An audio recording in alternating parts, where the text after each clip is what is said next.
Hi guys, welcome to my YouTube channel Shiksha Diksha. तो चलिए start करते हैं आज की अपनी वीडियो। आज की जो मेरी वीडियो है गाइस वो बहुत ही इंपॉर्टेंट है आप लोगों के लिए। अगर आपने वीडियो के एग्ज़ाम की तैयारी की है या आप में से कोई वीडियो का एग्ज़ाम देने वाला है तो उसके लिए बहुत ही इंपॉर्टेंट वीडियो है, बहुत ही खास है। तो आपको इस वीडियो को एंड तक देखना है, बिकॉज इस वीडियो में आपके लिए मैंने कुछ ऐसे क्वेश्चन रखे हैं जो कि रिपीटेड हैं, यानी कि वो वीडियो के एग्ज़ाम्स में एक से ज़्यादा बार पूछे जा चुके हैं। इसके अलावा कुछ एक्सपेक्टेड क्वेश्चन भी हैं जो आपके वीडियो एग्ज़ाम में पूछे जा सकते हैं। इनके साथ साथ मैं ऐसी कुछ और वीडियो लाऊंगी जिसमें कि कुछ ऐसे इंपॉर्टेंट क्वेश्चंस होंगे जो कि आपके वीडियो एग्ज़ाम्स में पूछे जा सकते हैं। तो चलिए स्टार्ट करते हैं अपनी आज की वीडियो। लेकिन अगर आपने अभी तक मेरे चैनल को सब्सक्राइब नहीं किया तो सब्सक्राइब कर लीजिए, बेल आइकन को प्रेस कर लीजिए।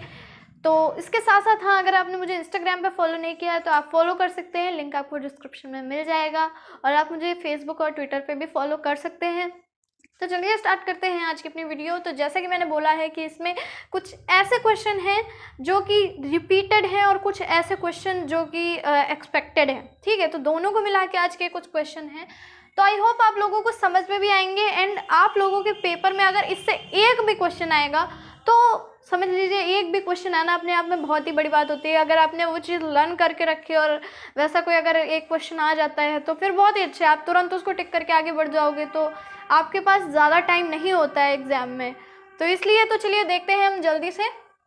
देखिए पहला क्वेश्चन है, हाँ मैं ये बता दूं कि जितने भी स्पेस से रिलेटेड क्वेश्चन है वो बहुत पूछे जाते हैं आपके वीडियो एग्ज़ाम में। बाकी भी बहुत सारी चीज़ें जैसे कि आप जानते हो जितनी भी ऐसी चीज़ें हैं जो पॉलिटिक्स या फिर आपकी अर्थशास्त्र वगैरह से तो इतना नहीं, लेकिन हाँ पॉलिटी ठीक ठाक आती है। और भी चीज़ें हैं जो आपकी वीडियो एग्ज़ाम में पूछी जाती हैं, हिस्ट्री भी पूछी जाती है। तो ये सारी चीज़ें जैसे मोस्टली आपके हर एग्ज़ाम्स में पूछे जाते हैं वैसे इसमें भी आता है। तो आप क्वेश्चन से आप लोगों को क्लियर हो जाएगा कि किस तरीके का क्वेश्चन आते हैं। ठीक है, तो देखिए पहला क्वेश्चन जो लिखा है वो है चंद्रमा की सतह पर कौन सा तत्व पाया जाता है। तो देखिए आप जानते हो कि धरती पे तो मोस्टली बहुत सारे तत्व पाए जाते हैं, लेकिन यहाँ बात की गई है कि चंद्रमा की सतह पर कौन सा तत्व पाया जाता है। तो बहुत सारे तत्व होंगे, काफ़ी सारे तत्व जो वहाँ की मिट्टी में मिले होंगे, लेकिन जो मोस्टली यहाँ पूछा जा रहा है कि कौन सा तत्व पाया जाता है तो वो है जो कि आपकी धरती में भी पाया जाता है, वो है टाइटेनियम। बहुत ही शाइनी मटेरियल होता है, एकदम लोहे के तरीके, आयरन की तरीके, और उसी के तरीके वो टाइट यानी कि ठोस भी होता है। ठीक है, तो काफ़ी कठोर टाइप का होता है और शाइनी एक मटेरियल होता है जिसको टाइटेनियम बोलते हैं। काफ़ी चीज़ों में इसका यूज़ होता है।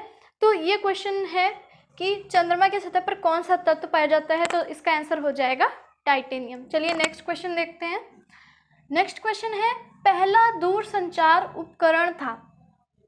दूरसंचार आप जानते हैं दूरसंचार के माध्यम पूछे जाते हैं। तो जब भी हम किसी जैसे कि आपका मोबाइल फ़ोन है, ये भी अब आपका दूरसंचार का माध्यम बोला जाता है। तो किसी से कनेक्ट होने के लिए जो आपका मीडियम है तो उसमें पूछा जा रहा है कि पहला कौन सा था दूरसंचार का माध्यम। ठीक है, तो पहला जो था वो था टेलीग्राफ।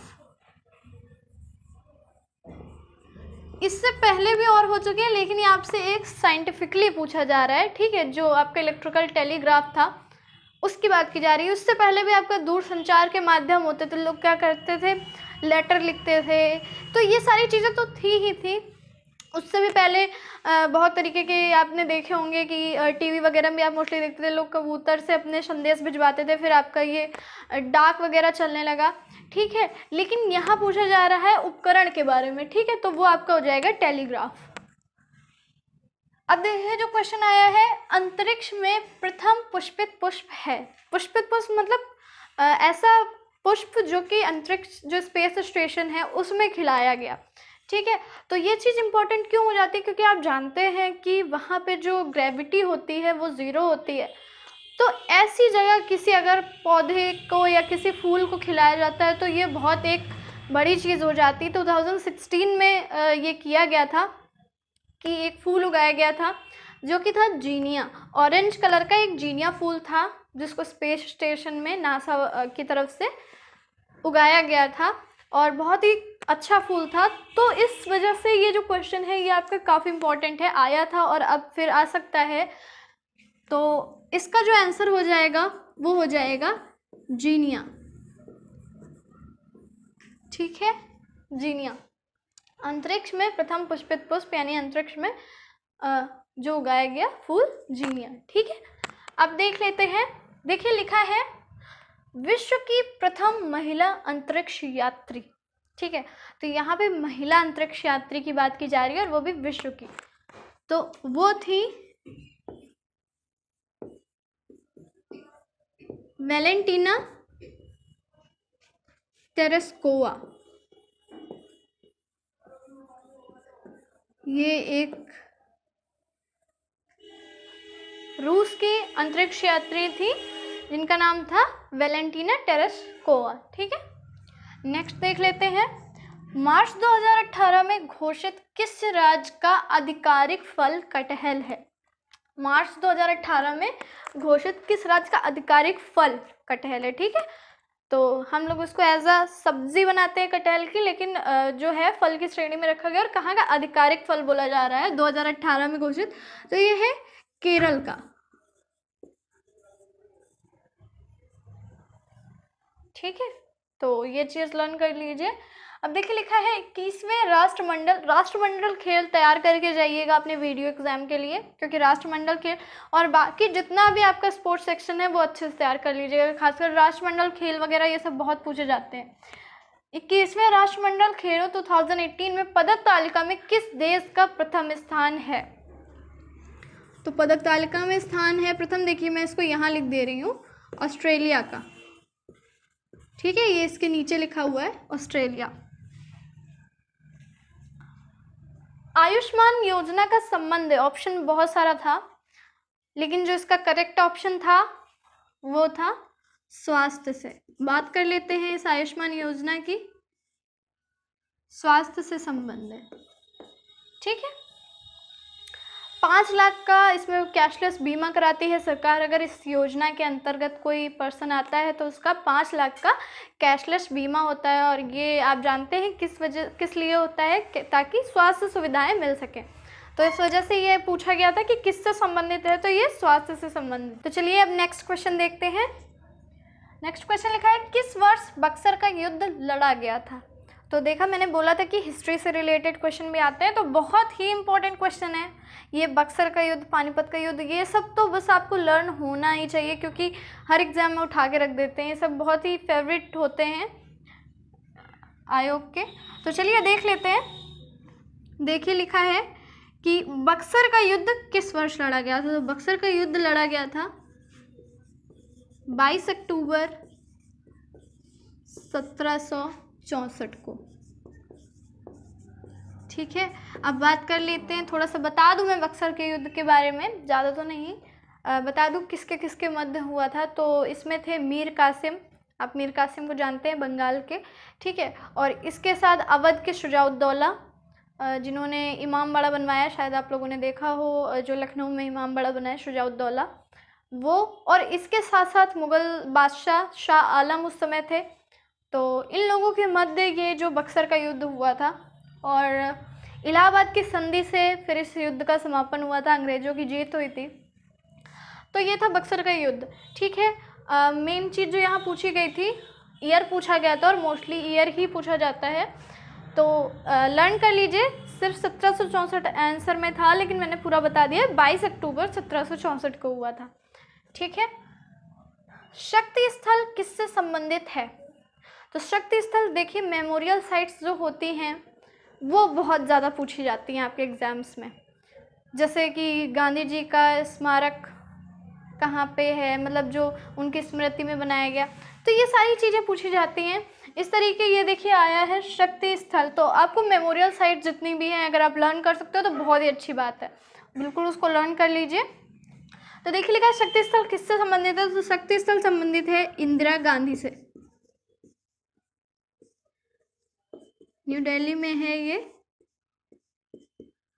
शक्ति स्थल, और संबंधित है इंदिरा गांधी जी से। ठीक है, देखिए नेक्स्ट क्वेश्चन साइंस का आया था, फिजिक्स का। लुढ़कते हुए वस्तु में किस प्रकार की ऊर्जा पाई जाती है? बिल्कुल ही सिंपल सा क्वेश्चन है। कोई वस्तु अगर लुढ़क रही है तो उसमें किस तरह की ऊर्जा पाई जाती है? तो आपको पता होता है कि स्थितिज ऊर्जा और गतिज ऊर्जा, दो तरह की आपकी जो ऊर्जाएं बताई जाती हैं। तो जब कोई वस्तु स्थिर है तो वहाँ पे स्थितिज ऊर्जा है, और जब कोई वस्तु गतिमान है तो गतिज ऊर्जा है। तो ये लुढ़क रही है, इसका मतलब ये गतिमान है।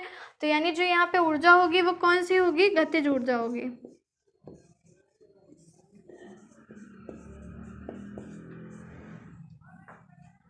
ठीक है, नेक्स्ट क्वेश्चन देख लेते हैं। भारत में किस फसल की खेती सबसे बड़े भूभाग में की जाती है? यानी कौन सी ऐसी खाद्यान्न या कौन सी ऐसी फसल है जो भारत में सबसे ज़्यादा उगाई जाती है? तो आप जानते हैं मोस्टली, चाहे आपका उत्तर भारत हो, दक्षिण भारत हो, कुछ भी हो, आपको कोलकाता वगैरह जो भी एरिया आपके आते हैं, पश्चिम बंगाल वगैरह, यहाँ सब जगह जो है मोस्टली चावल तो खाया ही जाता है। सबके आहार में चावल जो है वो मोस्टली शामिल ही होता है। उत्तर भारतीय तो जो हैं वो तो रोटी भी खाते हैं, यानी गेहूं भी, लेकिन बाकी जितने हैं आपके साउथ इंडियन वगैरह, ये सारे मोस्टली चावल का यूज़ ज़्यादा करते हैं। तो बस आप इस बात से समझ लीजिए कि सबसे ज़्यादा जो खेती होती है वो चावल की होती है। जो यहाँ पे लिखा जाएगा धान। ठीक है, ऑप्शन जो था धान, धान की खेती। धान जो है वो आपका चावल ही है, तो धान की खेती। ठीक है, सबसे बड़े भाग में की जाती है धान की खेती। अब देखिए पूछा गया है बार्क कहाँ स्थित है? BARC। ठीक है, भाभा एटॉमिक रिसर्च सेंटर जो है, पूछा गया कि कहाँ स्थित है। तो बार्क स्थित है महाराष्ट्र के ट्रॉम्बे में। तो ये क्लियर जगह पूछी गई थी, तो ये है ट्रॉम्बे में। ठीक है, और ट्रॉम्बे कहाँ है? ये आपका महाराष्ट्र। अब देखिए क्वेश्चन है औद्योगिक अविषालुता विज्ञान शोध केंद्र। एक बार आपको याद होगा मैंने शोध केंद्र की पूरी वीडियो बनाई थी जिसमें मैंने शोध केंद्र बताए थे। तो जो है आपका इसमें ऐसे ही एक क्वेश्चन आया है कि अविषालुता विज्ञान शोध केंद्र कहाँ स्थित है भारत में? तो ये स्थित है लखनऊ में।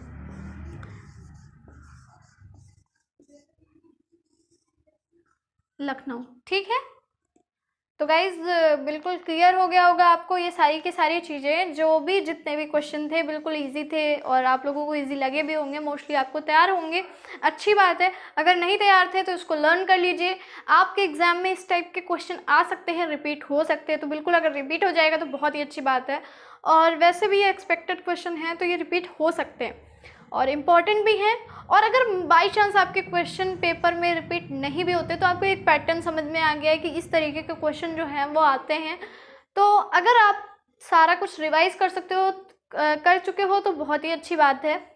नहीं किया है तो कुछ ऐसी चीज़ों पे फोकस ज़्यादा करिए जो अब आपकी आ सकती हैं। और ख़ासकर अब एग्ज़ाम बिल्कुल आपका पास में ही है, तो जो चीज़ें आपने तैयार कर रखी हैं उनको अच्छे से और तैयार कर लीजिए।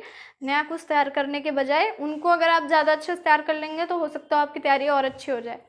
तो चलिए इसी विश के साथ कि आपका एग्ज़ाम बहुत ही अच्छा होगा।